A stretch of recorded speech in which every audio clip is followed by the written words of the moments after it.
વલસાડ જિલ્લામાં 31 ડિસેમ્બરને લઈ police action મોડમાં છે, ત્યારે વલસાડ લોકલ ક્રાઇમ બ્રાન્ચે નેશનલ હાઈવે પર એક મોટી સફળતા મેળવી છે।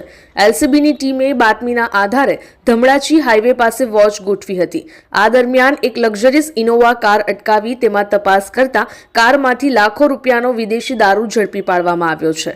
દારૂની હેરાફેરીમાં મુંબઈના ઘાટકોપરના એક શખ્સની ધરપકડ કરી પોલીસે દમણ કનેક્શનનો પર્દાફાશ કર્યો છે।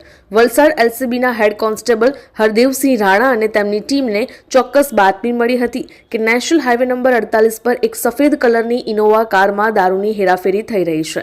આ બાતમીના આધારે એલસીબી પોલીસે વલસાડના ધમડાચી ગામની સીમમાં સિમેન્ટ ગોડાઉનની સામે વોચ ગોઠવી હતી। તે દરમિયાન બાતમીવાળી Toyota Innova car number DD03G0608 ત્યાંથી પસાર થતા પોલીસે તેને કોર્ડન કરી અટકાવી હતી। એલસીબી પોલીસે કારની તલાશી લેતા અંદરથી ભારતીય બનાવટના વિદેશી દારૂની વિસ્કી, વોડકા અને બિયરનો જથ્થો મળી આવ્યો હતો।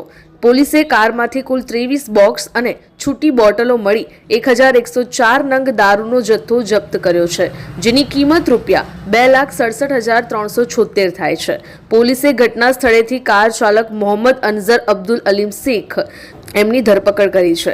એલસીબીની પ્રાથમિક પૂછપરછમાં સામે આવ્યું છે કે દારૂનો આ જથ્થો દમણના મનોજ નામના ઈસમે ભરાવ્યો હતો અને દારૂની હેરાફેરી માટે કાર શહેબાઝ નામના ઈસમે પૂરી પાડી હતી। વલસાડ એલસીબીએ 5 લાખની ઇનોવા કાર, મોબાઈલ અને દારૂ મળી કુલ રૂપિયા 7,72,376નો મુદ્દામાલ કબજે કર્યો છે અને મનોજ તથા શહેબાઝને વોન્ટેડ જાહેર કરી વલસાડ રૂરલ પોલીસ સ્ટેશનમાં ગુનો નોંધાવ્યો છે।